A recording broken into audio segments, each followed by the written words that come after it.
I'd like to clarify and ask you one more time to give a letter grade to help voters understand your assessment of Governor Newsom's job on this issue. You have 15 seconds. All right, Frank, since you insisted, look, I'll give him a B on Care Court and Prop 1 and many of the important initiatives that he championed where I've been proud to stand with him.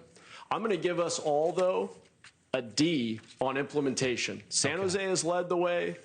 A few other places have, but we have not delivered the results people deserve. Thank you very much for the letter grades. Mr. Visera, we haven't seen you issue a letter grade on Governor Newsom's overall performance. What grade does he get on homelessness, and what, if anything, would you do differently? You have 60 seconds. Frank, I would say that the governor has made efforts. We've seen him come down to Los Angeles, actually go out and try to clean some of the streets. On effort, I would give him an A. Here's what I would do that's different, though. I would focus on accountability.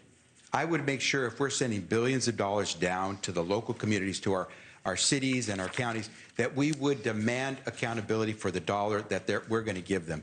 We need to see results, and results are what you see on the streets. We need to pull folks up, help get them back on their feet, and that's what I would do. But what I will tell you is my principal job as governor, and I'm glad to hear other people are saying this, is I'm going to keep you housed. If you are in a home right now, renting or owning, if you lose your job unexpectedly or you have a medical emergency and now you're about to become homeless as a result of that now unaffordable expense, tell me what you need. How can I help you keep your home? Because it costs me so much more money to pick you off the streets, provide you with the assistance and the shelter, than it does to keep you in the home that you're already paying for. Mr. Visera, let me ask you a follow-up question. You're saying that anyone who needs housing assistance, you will help them? That means the government will help them? How much is that going to cost, and where does that money come from? You have 30 seconds. Yeah, Frank, we spend billions, tens of billions of dollars right now to try to pull people off the streets. Do you think it's working? It would cost us a fraction of that amount to help someone who temporarily lost their job stay in the home. If they, for 2 or 3 months, fall behind on the rent, they don't get kicked out because we'll try to support them. A zero-interest loan. You can keep them in their home. I save a lot more money by keeping them in the house than watching them hit the streets and then try to find them and pick them up. Far more expensive. Mr. Visera, thank you. Nikki? Mr. Bianco, you have been very critical of Governor Newsom. What grade would you give him on homelessness, and what would you do differently? Well, you have 60 seconds. I think we've just learned of the failure of the California education system, too, if we can't even realistically assign grades to failure. It is an absolute dismal failure, and anyone that says it's not is fooling themselves or trying to fool voters.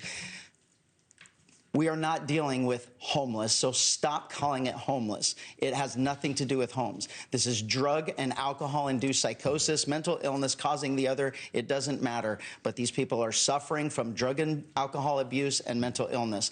We would have fixed this problem probably already had the Democrats in California, in state legislature, and our governor funded Prop 36 to give us the treatment that we need. I am on the front lines of this. I've been on the front lines of this for 33 years. This has nothing to do with the home. Until we actually start caring about these people, you have compassion to look them in the face and tell them that you're going to walk by them and ignore them. If that's what you're going to do, you're just a part of the failure of government.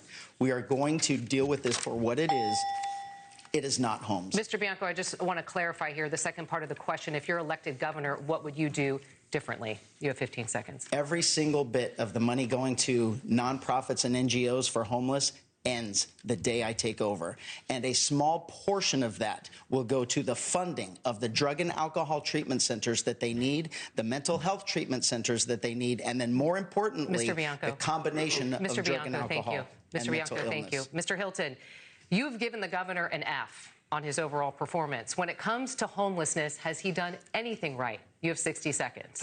Well, by the way, I'd love to be in your class, Katie, if you get a B for what Gavin Newsom's done on homelessness. My goodness, of course it's an F. It shames our state, the situation with homelessness. We have about 10% of the US population, around 50% of the country's homeless population. And as for Javier praising Gavin Newsom for the photo op where he tried to pretend he was cleaning up a homeless encampment, literally Gavin Newsom did that 3 times in a row. Nothing changed. And nothing will change if you have one of these Democrats in power. It will be more of the same. My plan is a common sense Three-point plan. Number one, it is illegal to live and camp on the streets. We need to enforce the law. Number two, we need to get people into the drug treatment that they need, and it cannot be a choice. Number three, we need to get people the mental health care that they need instead of the barbaric situation we have right now in California as a result of these Democrat policies, where the main place where we're treating people with mental health problems is jail. That has to change. Mr. Hilton, thank you. Ms. Porter, Mr. Visera, I'll let you respond, but I just want to clarify the second part of my question.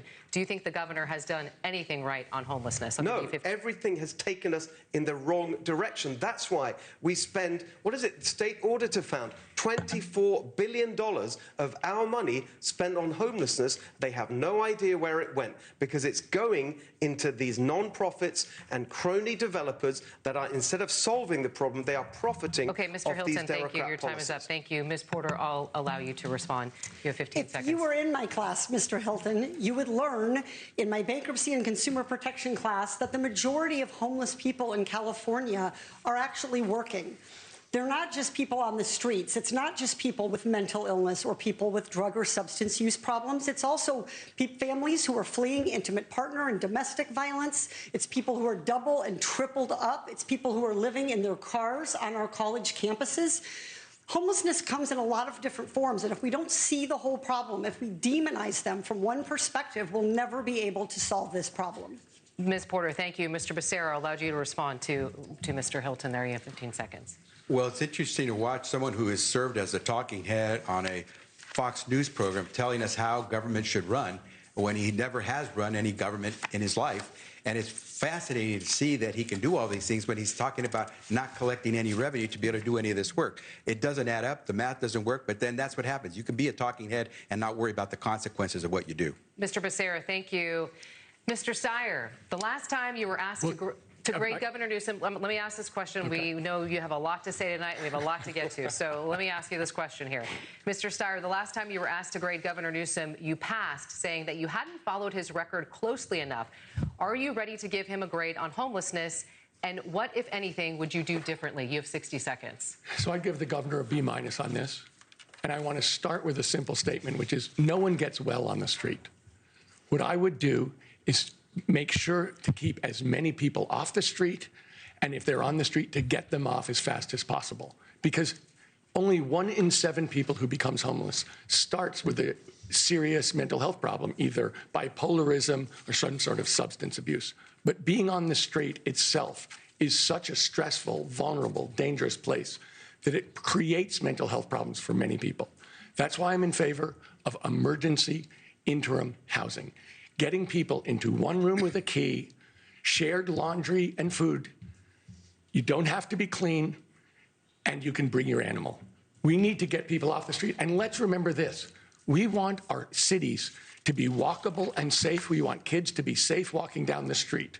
Cleaning up this problem gives us a chance to rejuvenate our inner cities, to make them vibrant, and a place where we're going to build more housing and put more people. And Mr. Styer, I just want to clarify that last part. When you said get people off the streets and into housing, is that something that you would force them to do? Well, let me say this. The point about emergency interim housing is this. People want to go to it. This is something that actually is designed to meet their needs, as opposed to the huge shelters or waiting 7 years to get them into permanent housing, which costs, Matt Mahan was saying it costs $1 million a key, and the numbers I've heard of between $750,000 and $1 million. Being homeless for 7 years is an incredibly dangerous thing to do, and it's the most compassionate thing we can do, is to provide the interim housing that gets people to places they want to be. Thank you for watching. Subscribe below and download our NewsNation app right now on your phone, and you will get fact-based, unbiased news for all Americans.